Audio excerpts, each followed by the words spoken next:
This is a mega event for Barclays, which is transitioning to ABSA Bank in Kenya. This is an event. This is something that has been 3 years in the making, and we are going to be told much more about it by Jeremy Awori, who is the Managing Director and Chief Executive of the ABSA Bank Kenya PLC. He's going to tell us how this name change is taking place. Basically, what is happening here is that the name that Barclays will now be trading henceforth is ABSA Bank Kenya PLC. So when you're trading stocks, when you're buying shares, you're no longer going to see Barclays Kenya. All you're going to see now is ABSA Bank Kenya PLC. Thank you very much for joining us, Jeremy. Thank you. Just to begin with, tell us about the journey that has brought this change of the ticker name from ABSA Bank, from Barclays Kenya to ABSA Bank PLC. Like you said, it's been a journey of slightly over 3 years to get us to this point. And what we've been doing is slowly transitioning from the Barclays brand to the ABSA brand, which has now happened.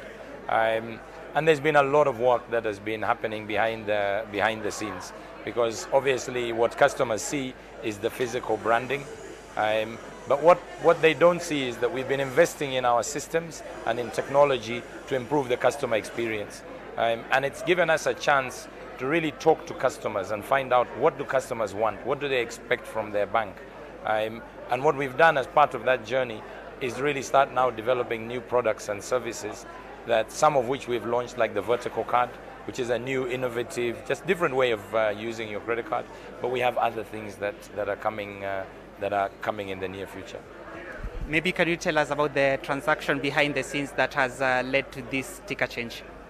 Yeah, so fundamentally what happened which led to this is Barclays decided to reduce its shareholding in our parent company, which is ABSA Group Limited, which is listed on the Johannesburg Stock Exchange. So it reduced its shareholding. But what's important is that Barclays PLC UK is still our single largest shareholder at 14.9%. So they're still very much interested in the future of ABSA Group, and by default ABSA Bank Kenya PLC. And we've been working with them and with the regulators to get us to this point and make sure there's minimum disruption to our clients and to our stakeholders. So Barclays landed in Kenya 104 years ago. Just tell us, how do you go about changing such an established brand name in people's minds now that you're changing from Barclays Bank to ABSA Bank Kenya PLC? Yeah, I mean it's obviously can be quite tough, because many customers at some point have been, or many people have been customers of Barclays, given we've been here for over a century. And what we've done is, number one, we empathize, we're together. Many colleagues have also worked for the bank many years. We have colleagues who have worked 30, 40 years for the bank.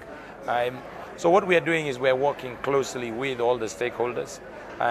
We celebrate the history, that 104-year history that we have here in Kenya. We have deep roots. We're systemically important in this economy. And I think now we're just moving into this new transition of ABSA, where we're proud to be an African bank, we're proud to be a Kenyan bank, and we're going to really now invest and double down in our growth strategy for the future. Is there any jurisdiction in Africa where Barclays Bank is still trading that way, or have they all changed to ABSA?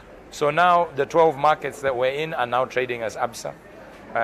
We actually, for most of the markets, they shifted last week on the 10th of February. In our case, we decided to hold back on our launch celebrations out of respect, given the passing of our former President, His Excellency President Daniel Arap Moi. So that's why we're doing our celebrations now that the mourning period is over. But all our markets now are trading as ABSA banks across the continent. Finally, tell us, maybe give us a comment about the innovation strategy that ABSA Bank Kenya has in place for Kenyans and the region going forward. Yeah, I think for us, the first thing is that the customer is the center of everything that we do. And I think we have to recognize, as a financial institution, we have to be innovative. We have to keep pace with what the customers want. We have spoken to customers right across the country. We've spoken to young people, we've spoken to entrepreneurs, and they've told us what they want. Now what we're doing is we're now building their needs and desires into our financial products and services. So what you can expect to see is new products, new ways of delivering banking, we're a digitally led bank. So you're going to see a lot of automation, you're going to see a lot of digitization, a lot of use of the mobile technology because it's convenient for people. But our core focus is being digitally led, focusing on SMEs to support business, because we feel SMEs are the mainstay of our economy. They're employing young people, creating jobs, and driving the economy. So you're going to see lots of innovation. There'll be process innovation, there'll be product innovation, and there'll be marketing innovation also. So watch out, we're going to have fun. Our brand is exciting, and we're really excited about the future. Thank you very much, Jeremy. Thank you. That was Jeremy Awori, the Managing Director and Chief Executive of ABSA Bank Kenya PLC.